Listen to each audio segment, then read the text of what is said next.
السلام علیکم ستړي مسئ امید کوم چې ټول به جوړ یاست په صحت په روغ یاست.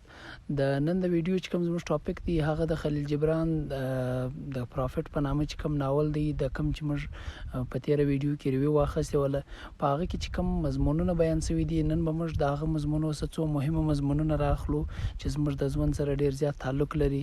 او هغه مضمونو به څه جایزه اخلو چې په هغه مضمونو کې د کتاب لیکوال په هغه کې څه ویل دي یا د هغه مضمونو په باره کې د څه ویل دي. د کتاب چې کوم مرکزی کردار کوم چې د المصطفی په نامه نومیږي د هغه څخه خلک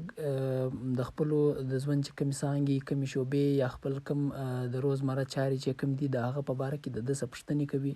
نو دی د هر یو جواب چې پر نمبر باندې هغو ته خپل د سوالو جوابونه ورکوي.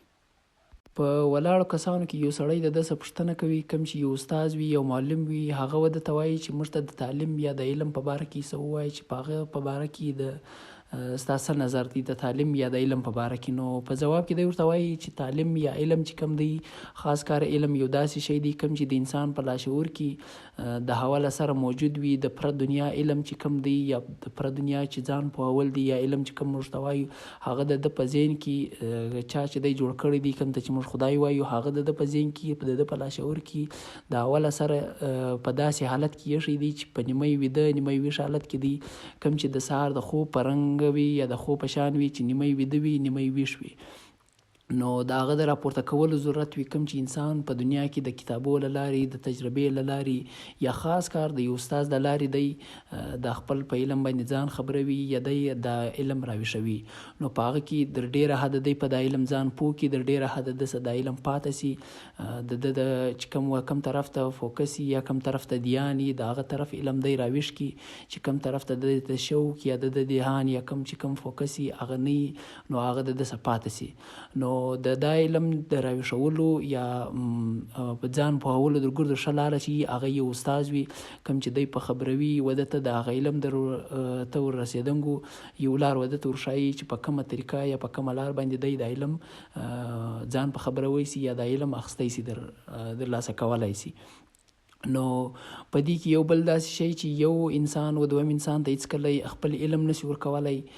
صرف د ده چې کوم خپل علم په خپل لاشعور کې پروت دی د هغه ته د ور رسېدنګو یو صرف یو لار ښوی سي نور خپل علم یو څوک بل چاته نشي ورکولی. د دې مثال دی په اسانه توګه داسې ورکوي چې یو انسان چې کوم دی هغه ورته ته صرف د دید کولو یو طریقه در ښوی سي چې باید ته څنګه وشیان ته وګورې څنګه نه ورته وګورې لیکن خپل سترګې یو انسان و دویم انسان ته نشي ورکولی. یو دویم مثال داسې ورکوي چې حیوانان چې کوم الوتکي حیوانان دي کوم چې الوزي وزرونه لري هغه و یو بل ته د الوتنګو یو طریقه ور زده کوی سي چې په وزرو باندې څه ترنګ الوتل کیږي لیکن خپل وزر یو حیوان هم دویم حیوان ته نشي ورکولی نه ورکوي. نو دغسې د انسان لپاره چې کوم وزر دي یا د الوتنګو یو لاره ده یو طریقه ده هغه د علم دی په کوم چې دی په دنیا کې پرواز کوي. نو دغه علم یو انسان هم دویم انسان ته نه ورکوي ځکه چې د هر انسان علم د دویم انسان څخه جلا وي. یو انسان هم د دویم انسان رنګ علم نه لري جلا جلا وي. هر انسان په خپل حساب و دنیا ته ګوري په خپل نظر و دنیا ته ګوري د یو انسان نظر د دویم انسان د نظر سره ډیر جلا وي. د دې مثال دی داسې ورکوي چې د اوبو یو ګیلاس یا یو جګ چې کوم دی د یو انسان په نظر کې چې هغه کم شکل کم صورت یا کم رنګ لري هغه د دویم انسان په نظر کې هغه رنګ یا هغه شکل یا هغه صورت نه لري. دا بېشکه خبر ده چې هغه پر دې دواړو باندې متفق وي چې دا یو ګیلاس دی په دې کې اوبه څښل کېدی سي لیکن د هر یو په نظر کې هغه ګیلاس جلا جلا دی کوم چې یو انسان دویم انسان ته ذکر نه کوي چې زما په نظر کې خو داسې دی او ستا په نظر کې څنګه دی ځکه چې هغه ودې ته دی ځان نشي په پوه کولی چې د دویم انسان نظر څنګه دی ځکه چې دا یو شی د انسان په وس کې نه دی د انسان په اختیار کې نشته چې دی د دویم انسان په علم ځان پوه کړي د دویم انسان په نظر ځان پوه کړي. دی خالي په خپل علم په خپل نظر باندې ځان پوه کوی سي د دویم انسان په علم په نظر باندې دی هېڅکله ځان نشي پوه کولی. دی صرف دومره کوی سي چې د دویم انسان د مدد څخه د دویم انسان د مرستې څخه دی په خپل علم باندې ځان پوه کړي چې کوم د ده په شعور کې لاشعور کې چې کوم بیده علم دی چې په نیمه خوب حالت کې دی هغه دی راویښوی سي په هغه دی ځان خبروی سي. او دغه علم چې کوم دی دا انسان ته د انسان د جوړولو والا کوم چې موږ ته خدای ورته وایي الله پاک ورته وایو هغه د په ذهن کې د اوله سره صحیح شی دی د هر شي په باره کې د دنیا کې چې څه شیان دي د هر شي په باره کې د هغه علم د په دماغ کې پروت دی، کم چې دی په خبر نه دی یا دی د هغه ډېره کمه حصه دی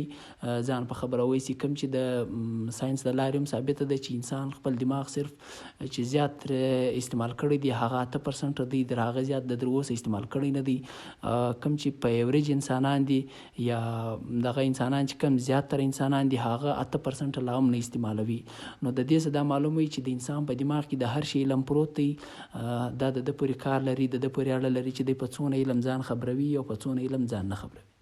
او بیا یو بل کس د ده څه پوښتنه کوي، کوم چې یو مذهبي پیشوا وي یا مذهبي سړی وي هغه د ده څه یو پوښتنه کوي چې د عقل یا د جذبې په باره کې ستا څه خیالات دي، د عقل او د جذبې په باره کې موږ ته یې څه ووایي چې په هغه کې ستا کم سوچ کم نظر ساتي.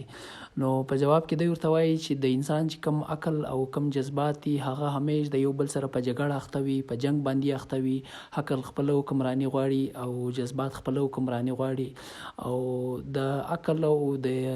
جذبات چې کم د انسان دي هغه په مثال داسې دي لکه پر یوه کشتۍ باندې چې دوه سوار استادان یا کم چې موږ دغه ملاح ورته وایو یا د کشتۍ چلونکو والا ورته وایو، او د انسان روح چې کومه ده هغه د یو کشتۍ په مثال ده. که چیرې عقل ګزار سي یا شعور گزار سي د یو د بل په مقابله کې یا د یو د بل په جنگ کې، نو بیا کشتۍ دغه پاتېږي ځکه چې عقل د جذباتو کار نسی کولی او جذبات چې کوم د عقل کار دی هغه نسی پوره کولی. هر یو پر خپل ځای باندې خپل کار ډیر ښه پوره کوی سي، لیکن د یو د بل کار نسی پوره کولی. که چیرې د یو بل گزار کی نو د هغه کار بیا مانده پاتې سي، بقایا پاتې سي. نو پکار دا دی چې د انسان چې کومه روح ده هغه د عقل او د جذبات په میان کې صلح وروکي، روغ وروکي او دواړه پر خپل خپل کار باندې لګیا کی. چې کم د عقل کار دی هغه د عقل کوي او چې کم د جذباتو کار دی هغه د جذبات کوي. د هر یو خپل خپل ذمہواری د خپل خپل کار دی، خپل خپل ډیوټي موږ چې کوم ورته وایو هغه ده. د عقل چې کم کار دی هغه داسې دی چې عقل چې کم دی هغه فیصلې کوي چې ته باید کم کار وکړي، کم کار باید نه وکړي. او د جذباتو کار دا دی چې پر هغه فیصلو باندې بیا چې کم عمل دی هغه انسان په جذبو باندې کوي. د دې مثال دی داسې کوي چې وای خدای چې کم دی هغه په عقل کې وسیږي او په جذبه کې حرکت کوي، ځکه چې پر یو کار باندې چې کومه فیصله موږ کوو هغه فیصله باید چې انسان په عقل باندې وکړي، په سوچ سمج په غور او فکر باندې وکړي. او پر هغه فیصله باندې بعد کې چې بیا کم عمل کیږي، کم چې موږ پر هغه باندې اقدامات اخلو هغه باید چې په جذباتو باندې وسی، چې په ښه جذبه باندې وسی، چې ښه تکړه کار پر وسی، ښه په زوره کار پر وسی. که چیرې دی دواړه په صلاح او په مشوره نه وي، په میان آپس کې روغ نه وي سوي د عقل او د جذباتو، نو بیا شاید یا فیصلې پاتې سي یا انسان سمه فیصله نسی کولی، خالي د جذباتو څخه کار اخلي. ځکه چې په جذباتو کې جذبات فیصله نسی کولی، هغه په ښه دغه باندې په ښه طریقه باندې صرف کار کولی سي. او عقل چې کوم دی هغه ښه فیصلې کولی سي، ښه سوچ فهم د شان لري، لیکن پر کار چې کومه جذبه په کار ده، په ښه طریقه چې کوم کار کول په کار دي هغه بیا د عقل د وس کار نه وي، نو بیا د هر یو کار مانده پاتې سي، کوم چې بیا انسان ناکامه سي. نو درګور د ښه طریقه دا چې انسان د روح په ذریعه باندې، د علم په ذریعه باندې د خپل عقل او د خپل دغه اصلاح وکړي، په دواړو په آپس کې روغ وروکي، چې دواړه پر خپل خپل کار باندې لګیا وي، خپل خپل کار باندې بوخت وي او انسان په ښه دغه باندې ترقي وکړي. بیا یو بل زنانه د ده څه پوښتنه وکړي چې موږ ته د خوشحالي یا د غم په باره کې څه ووایي، چې خوشحالي وچی شته وایي او غم وچی شته وایي. نو په جواب کې دی ورته وایي چې خوشحالي او غم عام خاص چې کوم انسانان دي یا ته یاست هغه د دوه شان جلا جلا بولي، چې خوشحالي یو شی د غم بل شی دی. کله وایي چې خوشحالي در غم غټه ده، کله وایي چې غم در خوشحالي غټ دی، کله وایي چې په دنیا کې خوشحالي ډیره ده، کله وایي چې په دنیا کې غم ډیر دی. لیکن چې په حقیقت کې ورته وګورئ وایي خوشحالي او غم چې دی هغه دواړه د یو شي نوم دی، وایي یوه شي ته ویل کېږي، خو انسانانو سره جلا کړي دي. خو دا د انسان غلط فهمي ده چې دوی خوشحالي جلا ده او غم جلا دی، یا خوشحالي غټه یا غم غټ دی، یا خوشحالي ډیره یا غم ډیر دی. په حقیقت کې دا دواړه یو شی دي. که کله ته خوشحاله نو ته په خپل ځان کې وګوره، انسان چې پر خپل ځان باندې لږ سوچ غور او فکر وکړي یا کوم چې په انګلیش کې انټروسپیکشن ورته وایي چې کله انسان پر خپل ځان باندې غور او فکر وکړي چې د خوشحالۍ په حالت کې دی نو چې دی په خپل ځان کې وګوري نو دا هغه یو شی کوم دپاره چې دی پرون دی یا مایوسه ولو یا بغارې ولې یا یو د شي تمه یې کوله چې دا شی وسي نو دی ورته غمجن و هغه شی چې نن وسلو نو دی ورته خوشحاله دی دغه د خوشحالي وي او کله چې انسان خوابدی وي نو که دی پر ځان باندې سوچ وکړي لږ غور او فکر وکړي دته به دا معلومه سي چې دا هغه شی و چې کوم پرون دی ورته خوشحاله و چې کوم هغه شی و نو دی ورته خوشحاله و نن چې هغه شی د ده څخه اخیستل سوی دی نو دی ورته خوابدی دی نو خوشحالي او غم د دواړه چې کوم دی وایي د یوې سکې دواړه خونه دي که چیرې یو پټ وي دویم به ښکاره وي که چیرې دویم پټ وي اول به ښکاره وي دا داسې دي په یو شان باندې داسې دي کله چې تا سره یو شی در سره وي که هغه مناسبه شی وي ستا دپاره ښه شی وي یا یې ته د ځان دپاره ښه شی بولې که چیرې هغه شی د تا سره موجوده وي نو ته خوشحاله یې که هغه شی د تا سره موجوده نه وي نو ته خوابدی وي یا یو کوم چې غیر مناسبه شی یا یې ته د ځان دپاره غیر مناسبه بولې که هغه شی چیرې د تا سره لیرې وي نو ته خوشحاله وي او که چیرې د تا سره هغه شی نږدې وي نو ته خوابدی وي هغه شی د یو انسان په شکل کې کیدی سي د یو خاص وخت په شکل کې کیدی سي د نور شان په چې کوم د ژوند چارې د هغو په شکل کې کیدی سي هغه هر هغه شی کیدی سي خو هغه یو شی دی کوم چې غم دی یا خوشحالي دی هغه دواړه یو شی دی که چیرې یو دی داسې مثال ورکوي چې که چیرې یو تا سره پر دسترخوان ډوډۍ خوري نو دویم به ستا په بستره کې پروت وي که چیرې یو ستا په بستره کې وي بل به ستا د خوب په شکل کې وي نو دواړه شان تا سره به یک وخت تا سره سات در سره وي ستا سره پر اړخ باندې در سره وي که یو پر یو اړخ ناست وي بل به پر بل اړخ وي انسان ته صرف د سوچ او سمج ضرورت دی چې کوم شی د ده دپاره ښه دی کوم شی بد دی کوم مناسبه دی کوم نه دی مناسبه که چیرې دی په دا شیانو باندې ځان پوه کړي نو د دپاره به د خوشحالۍ یا د غم چې کوم هغه سوچ دی تصور دی کانسپټ دی هغه به بالکل ختم سي او دی به په هغه شیانو باندې پوه سي چې کوم شی زما دپاره ښه دی او کوم شی زما دپاره نه دی ښه کوم شی باید زه د ځانه لیرې کړم او کوم شی باید چې زه د ځانه سره نږدې کړم نو بیا به دی د خوشحالي او د غم چې کوم هغه حقیقت چې موږ ورته وایو یا نیچر چې موږ ورته وایو په هغه به د سر خلاص سي بیا یو بل سړی د ده څه پوښتنه کوي چې موږ ته د ښو د بدو په باره کې ووایي چې ښه وچیش ته وایي بد وچیش ته وایي یا چې کوم موږ خیر و شر ته وایي چې خیر وچیش ته وایي شر وچیش ته وایي نو په جواب کې دی ورته وایي چې زه تا ته صرف د ښو په باره کې ویلی سم ځکه چې د بدو رنګه یو شی نسته بد صرف د ښو یو اړخ دی یا د ښو یو دغه دی کوم چې خیر و شر موږ ته وایي چې مثال خیر په باره کې زه درته ویلی سم د شر په باره کې زه نه سم درته ویلی ځکه چې شر چې دی هغه هم د خیر یو دویم اړخ دی نو د هغه مثال دی داسې ورکوي چې خیر و شر چې کوم په انسان کې راځي یا موږ ته د یو انسان په شکل ورته کتلی سو چې خیر و شر یو انسان دی نو وایي که چیرې انسان په ښه حالت کې وي نو دی بیا ښه دی که چیرې دی په بد حالت کې وي بیا دی بد دی که چیرې یو انسان وایي په نس موړ وي بیا به دی پټه خوله ناست وي خاموشه به ناست وي بیا به دی څه نه وایي چاته به تاوان نه رسوي وایي چاته به زیان نقصان نه رسوي نو بیا دی ښه انسان دی هر انسان و ده ته ښه انسان وایي لیکن که چیرې انسان وږی تږی بدحالی په تن نه پټ په نس نه موړ نو بیا دی د خپل ځان دپاره یو څه کوي نو نور خلک چې کوم دي هغه وده ته د شر په نظر ګوري یا د بد په نظر ورته ګوري نو هغه په اصل کې بد نه دی په اصل کې دی د خپل ځان دپاره لګیا دی د خپل ځان کار کوي ته پر دې باندې یو انسان وایي بالکل نسې ملاتمته وایي چې دی د خپل ځان دپاره لګیا دی د دې مثال دی داسې ورکوي چې مثال یو درخته ده که چیرې د درختې ته یو اړخ ته ګورې چې په هغې کې د پاڼې سته په هغه کې میوه سته مثال سیب سته یا نور میوه چې کومه ده هغه سته نو ته هغه سیب جن راخلې په یو حساب باندې درخته و تا ته خپل څه نه یو څه یا یو خپل یو حصه درکوي یا خپل یو برخه درکوي نو ته په هغه باندې خوشحاله وي و درختې ته ښه وایې لیکن د درختې چې کوم دویم اړخ دی کوم ته چې موږ ریښې یا جړ ورته وایو هغه کار صرف دا دی چې هغه د ځمکې څخه د ځمکې د سینې څخه خپله غذا اخلي صرف یې خوري و ځمکې ته هېڅ نه ورکوي نو په دې باندې د درختې چې کومې دوې حصې دي یو د درختې سر دی او یو د درختې پای چې کوم موږ ریښې ورته وایو د دواړو خپل خپل کار دی د ریښې کار دی چې د ځمکې د سینې څخه خپله غذا خپل خوراک واخلي او د کوم چې پاڼې یا شاخونه چې کوم دي د هغو کار دا دی چې و نور خلکو ته و انسانانو ته و دنیا ته یو څه نه یو څه خپل ښه ورکړي. نو که چیرې دی څه نه یو څه ورکوي او هغه ته تشه وایي، که چیرې دی نه ورکوي بیا ته هغه ته بد نسې ویلی، هغه هم د ده یو کار دی، د ده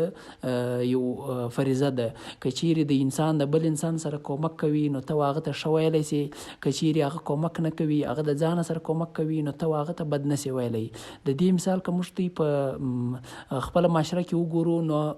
موږ ته چې کوم یوه ته ښه وایي هغه خو معلومه ده چې پلانی سړی د ما سره ډېر ښه کوي، د ما سره ښه دی، ما ته بد نه دي رسولي، نو دا انسان ښه انسان دی. او کوم ته چې موږ بد انسان وایو هغه چې د هغه و نیچر ته خاص چې ته وګورې چې د هغه وجه چې شته، عمل چې کوم دی هر عمل د انسان سره کوي چې هغه دویم انسان و ده ته بد وایي، هغه عمل پر خپل ځای، لیکن هغه عمل کم عمل دی. عمل به صرف د هغه عمل وي چې هغه انسان چې کوم موږ بد ورته وایو هغه به خالي د خپل ځان لپاره لګیا وي، د دویم انسان لپاره به نه وي لګیا. لکه کوم چې د ریښو مثال ورکړی وو چې ریښې د مځکې څخه صرف یو څه اخلي، خپل خوراک اخلي، په بدله کې هېڅ نه ورکوي. نو هغه انسان چې کوم دی هغه د خپل ځان لپاره لګیا دی، خپل ځان لپاره کار کوي. په معاشره کې موږ د دې مثال واخلو چې پلانی سړی د ما سره ډېر بد کوي، یا پلانی طبقه د ما سره ډېر بد کوي، یا پلانی قوم د ما سره ډېر بد کوي. نو هغه کې که موږ ورته وګورو ساده اسانه وجه دا وي چې هغه کومه چې موږ یې بد بولو هغه صرف د خپل ځان لپاره لګیا وي، زموږ دپاره سوچ نه کوي، زموږ دپاره هېڅ فکر نه کوي، نه زموږ د ښو نه زموږ د بدو نه زموږ د هېڅ شي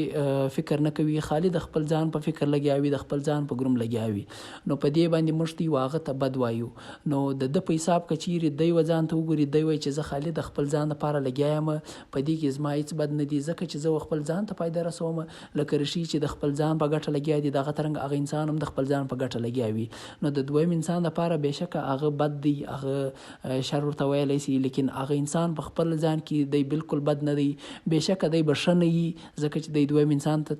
فایده نه رسي، لیکن بد وایي په دې باندې دی ځان ته نه بولي چې زه نه یم بد، ځکه چې دی وایي زه د خپل ځان په ګټه لګیا یم، د خپل ځان لپاره لګیا یم. نو په اسان الفاظو کې دی دا وایي چې په دنیا کې چې کوم ښه دي او بد دي هغه یو شی دی. که چیرې یو انسان په ښه حال کې وي، د دویم سړي دپاره لګیا وي، د انسانیت خدمت کوي، د انسانانو خدمت کوي، نو هغه ښه وي. که چیرې بیا دی په بد حال کې وي او صرف د خپل ځان لپاره لګیا وي نو هغه ته انسانان بد وایي یا شر ورته وایي. بیا یو بل سړی د ده څه پوښتنه وکړي، کوم چې منصف وي د خلکو د په مابینځو کې فیصلې ورکوي، کله چې د خلکو په منځ کې ستونزې او مشکلات سره راسي نو بیا دی د هغو په منځ کې فیصلې ورکوي. نو هغه سړی د ده څه پوښتنه وکړي چې سزا او جزا څه ته وایي، د څه دپاره دي، یا څه ترنګ ورکول کېږي، یا باید چې څه ترنګ وسي. نو په جواب کې دی ورته وایي چې اوله خبر خو دا چې سزا او جزا وایي څه ته، سزا او د جزا خلک د څه دپاره ورکوي، یا څه ترنګ ورکوي، یا یې ولې ورکوي. نو د هغه په باره کې به موږ خبرې وکړو چې هغه اول سزا او جزا څه ته وایي یا د څه دپاره ورکول کېږي. نو وایي سزا چې کومه ده یا جزا چې کومه ده چې کله یو انسان ښه کار وکړي چې د عام خلکو د چې کوم د معاشرې خلک یي د هغو په ګټه چې کوم کار یي، او هغه کار چې کوم خلک وغواړي چې دا کار باید چې دا سړی بیا وکړي، نور یې وکړي، یعنې ښه کار وي، نو د هغه دپاره چې ده ته کومه صله میلاویږي هغه ته موږ جزا وایو. او یو هغه کار چې کوم د انسان څه وسي هغه د معاشرې او د خلکو په ګټه نه وي، د خلکو په تاوان وي، او خلک دا هڅه کوي چې دا کار باید چې دویم واره نه وسي، نو د هغه دپاره چې ده ته کومه د هغه غلط کار چې کومه جزا ورکول کېږي یا هغه ته خو موږ سزا وایو، نو هغه په اصل کې سزا یي د کوم چې مقصد دا وي چې دا سړی د هغه کوم کار چې ده کړی دی چې هغه باید چې دی دویم واره نه وکړي، دویم واره چې کوم هغه ریپیټیشن چې موږ ورته وایو چې د دویم واره دی نه کړي ریپیټ، نو هغه ته موږ سزا وایو. او دغه سزا چې کومه ده او دویمه دا چې سزا او جزا باید چې انسان ته ولې ورکول سي، یا انسان څه غلط کار یا ښه کار ولې کېږي. نو هغه په جواب کې دی دا ورته وایي چې کله په انسان کې په یوه وخت کې په انسان کې درې قسم شخصیت په ده کې موجوده وي، د ده په دننه کې موجود وي، کوم چې په سایکولوژي کې فرایډ هم خبره کړې ده چې ایډ ایګو سوپر ایګو ورته وایي. نو هغه دی داسې ورته بیانوي چې په اول کې په انسان کې یو کوچنی انسان کوم چې د عقل د خوا، د فیصلې د خوا، د د دې د دا چې کوم سوچ سمج ورته وایي د هغې خوا دی کوچنی انسان وي دی په ډېرو شیانو باندې نه پوهېږي دی صرف خواهش کولی سي د یو شي هڅه کوي چې کوم شی دی غواړي بس دی هغه غواړي او هغه ته نه ګوري چې د دې به انجام څه وي دغه بیا څه وي دا ښه دی که بد دی و دا یو شي ته هغه نه ګوري نو اول دغه یو کوچنی انسان وي په انسان کې دننه او دویم بیا غټ انسان چې کوم عقل لري شعور لري د ښو بدو تمیز لري چې دا کم ښه کار دی دا کم بد کار دی کم باید کار چې سړی وکړي او کم کار باید چې سړی نه وکړي نو یو هغه انسان وي چې هغه ډېر غټ وي کوم چې موږ فرشته صفت انسان ورته وایو او دا کوچنی انسان چې کوم وي هغه د یو ماشوم په مثال وي کوم چې ښو بدو هېڅ درک نه ورکوي هېڅ تمیز نه ورکوي بس چې کوم شی دی غواړي بس هغه دی خامخا غواړي او دریم انسان چې کوم وي هغه د یو نارمل انسان په رنګه وي چې هغه ته د ښو اندازه هم وي د بدو اندازه هم وي د کوچني رنګه خواهشات هم کولی سي یا یې کوي او د کوم چې د دریم شخصیت دی یا فرشته صفت نما چې کوم انسان ورته وایو د هغه رنګه دی په ښو په بدو هم پوهېږي نو دغه د میانځ چې کوم کس یا انسان دی هغه د پر کوچني باندې هم نظر ساتي پر غټ باندې هم نظر ساتي کله چې د کوچني څه خطا وسي نو دی هغه ته د ده هسې خو د ده خپله حصه وي د ده خپل شخصیت وي خو په خپل شخصیت کې دننه جلا چې کومې درې حصې وي نو پر هغه چې کومې حصې څه غلطي کېږي ده ته خو معلوم وي چې دا مثال دا سوچ سمج نه لري فکر نه لري د ښو د بدو تمیز نه لري بس چې څه غواړي هغه غواړي د هغه که هر څه انجام وي نو د هغه څه چې کله دغه کېږي کله دی کار وسي چې هغه په معاشره کې بد ګڼل کېږي نو دی د هغه په بدله کې هغه ته سزا ورکوي او کم کار چې کم دغه چې ښه کار وي دغه چې کومه فیصلې کوي یا کم چې صفت نما انسان موږ ته وایو د هغه په بدله کې دی هغه ته ښه دغه ورکوي نو په دې وجه د انسان څه ښه کارونه هم کېږي بد کارونه هم کېږي ښه کارونه د انسان یوه اړخ یې کوي بد کارونه یې بل اړخ کوي نو د میان چې کم کس وي هغه صرف دونه کوي چې یو بیلنس په میان کې ساتي یو دغه یو کنټرول په میان کې ساتي د دواړو په مابین کې ځکه که چیرې دی صرف د انسان چې کوم هغه کوچنی شخصیت دی که دی چیرې ګرده اختیار ګرده کنټرول هغه ته په لاس ورکړي نو د هغه څه به خالي غلطیان کېږي د غلطۍ احساس به هغه ته نه وي او هغه ته به څوک دا نه ور په ګوته کوي چې کوم کار غلط دی او کوم کار صحیح دی ځکه چې هغه چې څه غواړي بس صرف هغه کوي لکه یو کوچنی ماشوم چې کوي او که چیرې دی د هغه څه ګرده اختیارات واخلي د هغه خواهشات نه ور پوره کوي نو د انسان شخصیت چې کوم دی هڅه کوي هغه هڅه به په دې کې ختم سي د ژوند د کولو او دی که چیرې هغه صفت نمای فرشته نما چې کوم انسان وي که دی چیرې ټول اختیارات هغه ته ورکړي نو هغه خو په ښو په بدو باندې دونه پوه دی چې هغه د انسان کې چې کوم دننه خواهشات دي هغه بالکل ختموي ځکه چې هغه وایي د انسان چې کوم ښه اړخونه بد اړخونه چې کوم دي هغه ګرده د انسان د خواهشاتو سره راځي نو هغه په دې وجه د انسان د بد اړخ د وجې د انسان د خواهشاتو قرباني ورکوي هغه بیا ودا ته هم نه ګوري چې انسان د خپلو خواهشات د لارې دی ترقي کولی سي په کوم چې د خواهشاتو لږ اصلاح لږ تربیت پکار وي نو دی هغه یو شي ته نه ګوري بس دی پر هغه باندې بالکل پابندي ولګوي چې انسان باید چې بالکل یو خواهش ونه کړي ځکه چې خواهشات د انسان چې کوم خواهشات دي هغه د بدو عملو یا د بدو دغه سبب جوړېدی سي ذریعه یې جوړېدی سي نو په دې باندې د کوم چې درمیانه کس د شخصیت چې کومه درمیانه حصه وي هغه نه ټول اختیار وکشني انسان ته ورکوي نه ټول اختیار و هغه چې کوم غټ انسان وي هغه ته ورکوي اختیار په د خپل لاس کې ساتي دا اختیار د دې لپاره په لاس کې ساتي چې کوم د کوچنی انسان وي هغه چې کوم خواهشات کوي د کوم خواهشات د وجې چې انسان پرمختګ کولی سي نو د هغه خواهشات په ښه طریقه په ښه لار باندې ورپر کوي چې په هغه کې معاشره کې د انسانانو ته او معاشرې ته تکلیف نه ورسیږي او دغه دی د دواړو په مابینځ کې یو بیلنس برقرار ساتي نو په دې باندې دا دواړه درې سره ضروري وي او د دې بعد چې کومه دویمه د سزا او د جزا چې کومه ایسه راکړله چې سزا او جزا څه ترنګ کېدلی سي نو د سزا او جزا چې کوم دغه دی هغه کوم چې قسمونه دي هغه دوه قسمه راځي د سزا خپل دوه قسمه دي د جزا خپل دوه قسمه دي که چیرې موږ جزا ته وګورو چې د یو انسان ته د ښو کار د یو کار په بدله کې چې هغه باید چې د مخته وکړي یعنی موږ یې ښه کار بولو د هغه په بدله کې چې دته کومه صله ورکول کېږي یا د ده صفت کېږي یا دته یو تحفه ورکول کېږي نو هغه جزا موږ ته وایو هغه جزا چې کومه ده هغه په دوو شکلو کې په دوو صورتو کې کېدلی سي. یو دا چې هغه ته د هغه ښه صفت وکړي او هغه ته ښه تحفه ورکړي، نو دا د ده دپاره د یو جزا لار ګرځېدی سي، د جزا یو ذریعه ګرځېدی سي. دی هغه د ځان لپاره جزا بولي چې زما خیال ما ښه کار کړی و، نو ما ته دا شی راکړی، باید چې زه دا کار نور هم پر مخ وکړم. او دویم د جزا چې کوم قسم دی هغه داسې دی چې د ده سره چې کوم یو پر ده باندې یو سخت کار مسلطه سوی وي، د ده سره یو سخت کار واخلي، چې د ده سره چې کوم هغه موږ چې کوم یو مشکل ورته وایي، یو عذاب ورته وایي، هغه چې د ده سره لیر سي، نو هغه د ده دپاره د یو جزا کار کوي چې یاره د ما سره دغه چې په کوم پر ما باندې بوج و، کوم پر ما مشکل و، هغه د ما سره لیر کوي، نو د ما سره ډېر ښه وکړل، دا دغه وکړي، دا د ده دپاره یو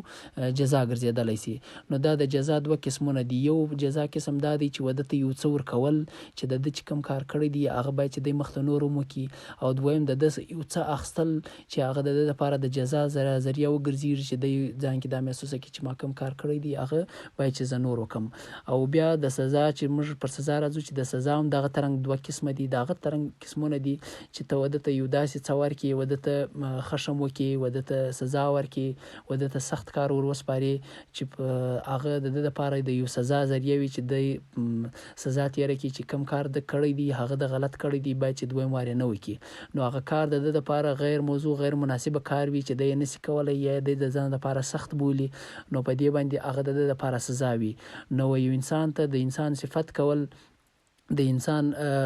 دغه کول، بد و رد ورته ویل یا دغه ته یو سخت کار ورسپارل، دا د ده ته یو شی مطلب ورکول د سزا په رنګ، د سزا په طور باندې، دا د سزا یو قسم سو چې واده ته یو څه ورکوي، هغه یا ده ته چپ رپ وایي یا چې کوم مشتي کنځل یا نور خشم ورته وایي هغه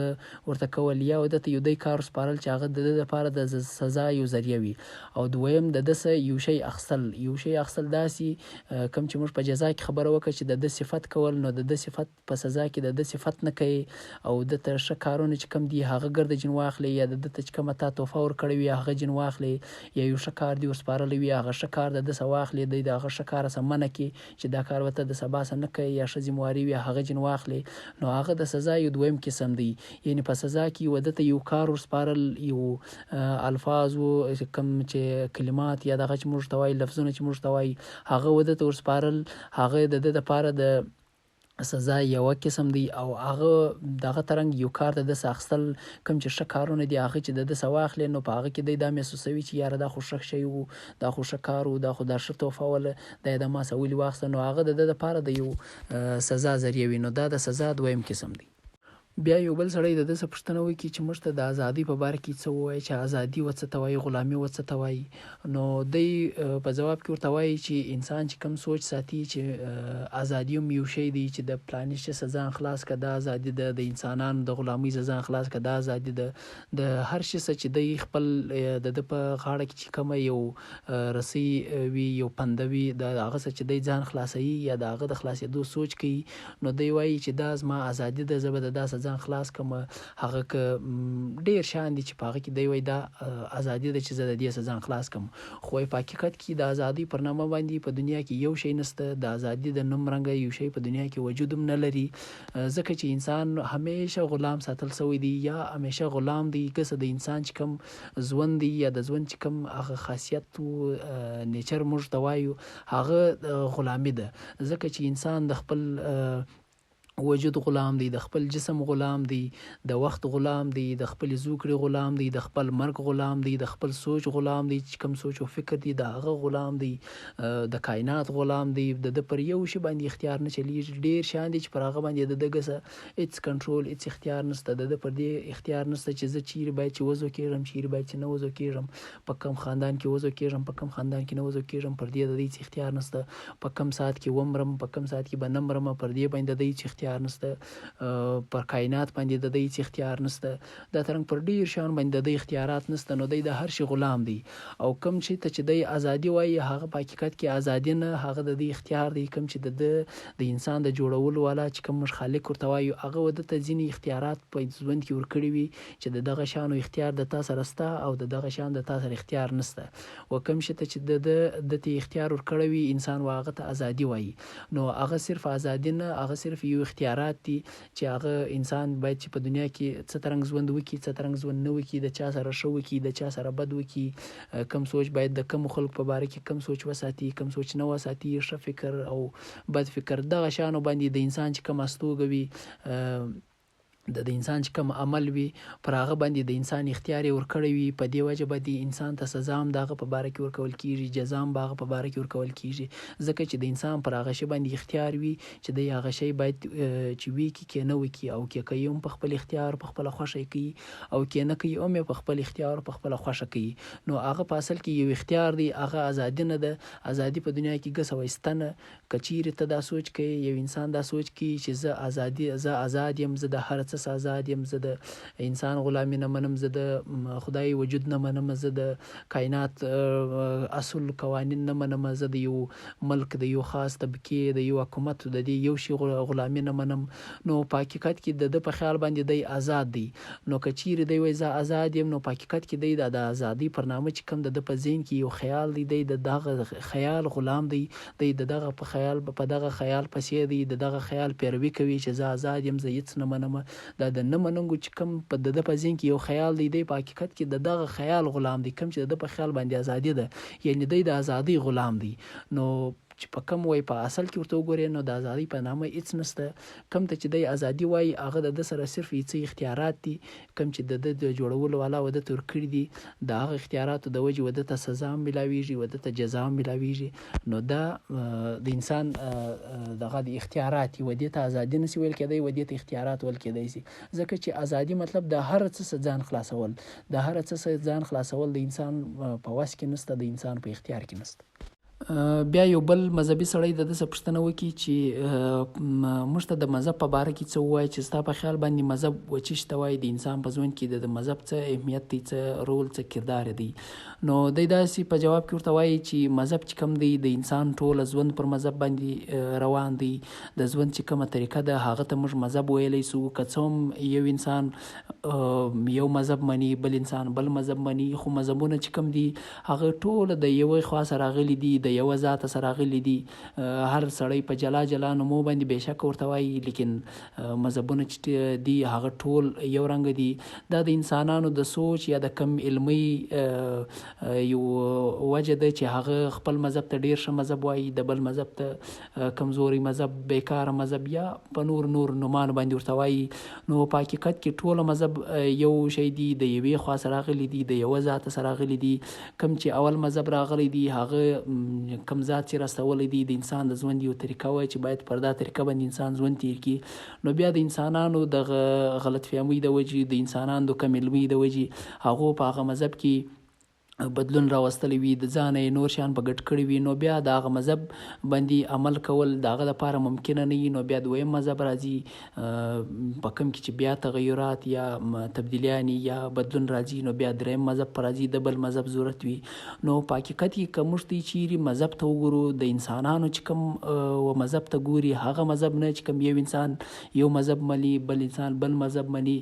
د هغو مذهبو سماج وا چې په حقیقت کې موږ یو مذهب ته وګورو، مذهب چې دا په حقیقت کې د ژوند یو لار ده، کوم چې د ژوند جوړولو والا، د انسان جوړولو والا، د انسان دپاره خوښه کړې ده، د انسان دپاره راستولې ده. ټوله مذهبونه یو انسان ته د ژوند طریقه ورښایي، د ښو د بدو لارو ورښایي. که په حقیقت کې موږ د ژوند چې کوم ښه تعلیمات دي، یا حقیقت کې چې کوم تعلیمات دي چې په خپل اصل شکل کې پر دنیا باندې یا پاته دي یا سته، یا انسان پسې وګرځي، نو هغه ټوله انسان ته د بدو څه د راګرځولو، د ښو کولو، د ژوند چې کومه ښه طریقه ده د هغې لار وښایي. د هغه بعد انسان د خپلې کم علمۍ د وجې په هغه کې تبدیلیانې راوستلي، نور تغیرات یې کړي یا بدلون یې راوستلی، چې هغه بیا یو انسان د بل انسان او مذهب ته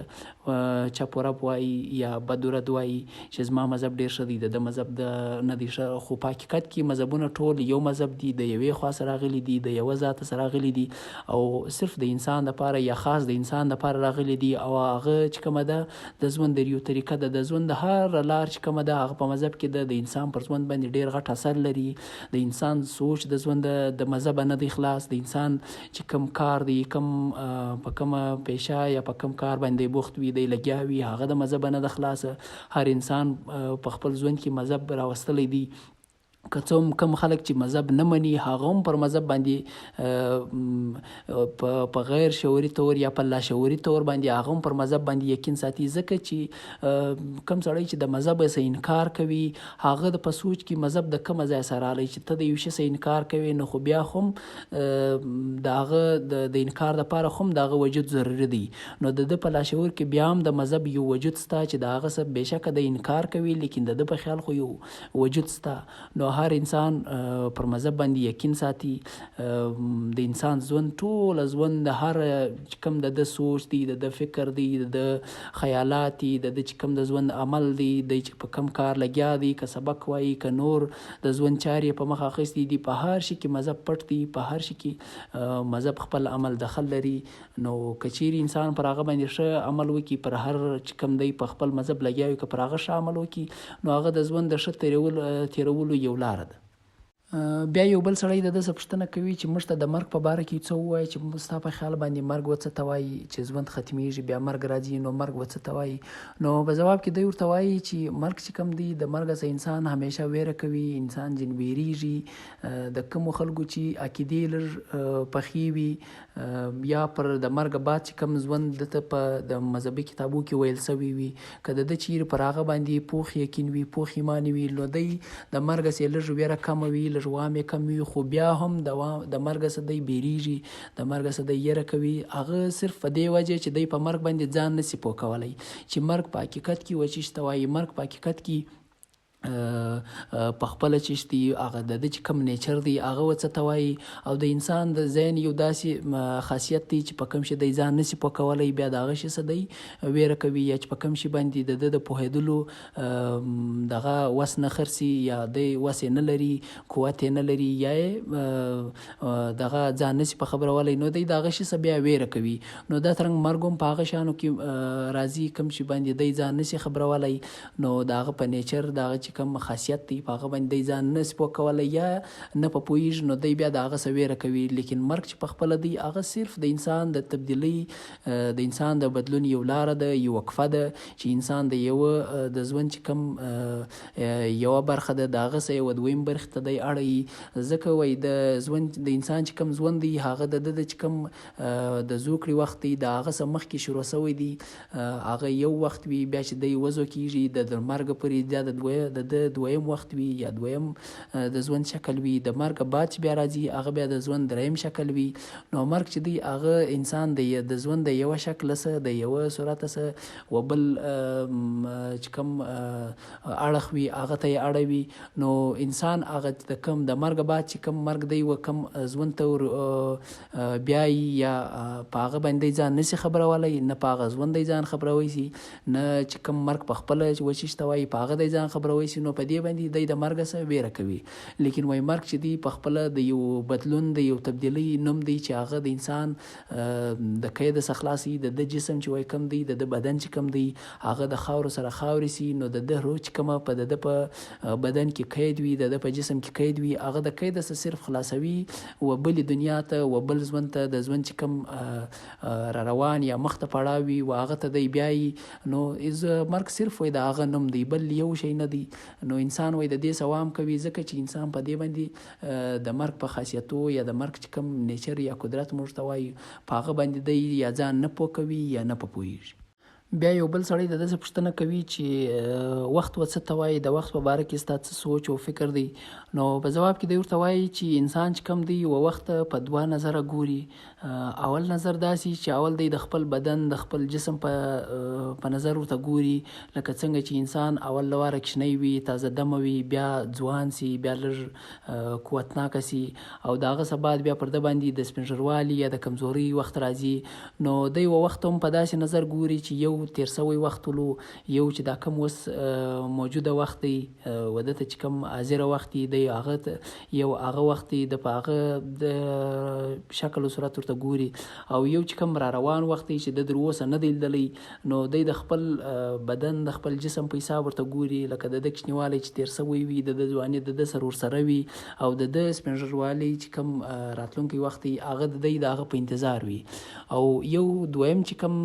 دغه دی نظر دی هغه د انسان د روح نظر دی. د انسان روح چې وایي کومه ده هغه که ته کوچنی یې، که ته بیا راغټ سې، ځوان سې، قوتناکه سې، او که ته چیرې برته بیا د کمزورۍ پر مخ باندې ولاړ سې، سپین ږیری سې، نو ستا چې کوم دننه انسان یي هغه په درې سره دغه کې د ژوند چې کوم سټیجونه موږ ورته وایو یا برخې موږ ورته وایو په درې سره برخو کې دی په یوه رنګ یي، په یوه شکل و صورت یي، په یوه قسم باندې یي چې دی په هر وخت کې یو رنګ یي، یو قسم یي، پر ده باندې بالکل وخت نه تېرېږي، نه دی پر ځان باندې وخت تېرېدل بولي. نو په دې باندې دی یوه وخت د خپل ځان په شکل باندې ګوري چې وخت هم لکه زه داسې شی دی چې هغه نه روان دی، نه تېر سوی دی، نه موجوده دی، نه روان دی، بس چې دا کم موجوده دی لکه دی چې ځان ته ګوري چې پر ما باندې وخت نه دی تېر سوی، که کوچنی وم هم زه د هغه ترنګ وم، که غټ وم ځوان سوم هم زه د هغه ترنګ یم، او که چیرې سپین ږیری یم هم په دغه رنګ یم. د انسان چې کومه روح ده نو د هغه ترنګ وایي وخت هم یو شی دی. د انسان چې کوم دی تېر سوي وخت یا ماضي ته چې کوم ګوري وایي هغه صرف د نن یادونه دي، کوم چې موږ شاته ګورو، او را روان وخت چې کوم دی هغه صرف د نن چې کوم موږ خوبونه ورته ویلی سو صرف د نن خوبونه دي. وخت چې په اصل کې کوم دی هغه چې دا موجوده دی بس دغه وخت دی، نه دا ناپیدی سي، نه دا قید کېدلی سي د یو کلندر د ګړۍ په شکل کې یا د موسمو په شکل کې یا په نورو کم چې انسان هڅه کوي چې د وخت راقید کی یا وخت ناپ کی، نو وخت نه ناپیدو شی وی نه دی، وخت قید کېدو شی نه دی، بس دا وخت چې موجوده دی بس دغه وخت دی. کم چې تیر سوي دی هغه د نن یادونه دي، او کم چې را روان دي هغه د نن خوبونه دي. نو که د انسان سره صرف ستا نو هغه د نن ورځ ده یا د نن وخت دی.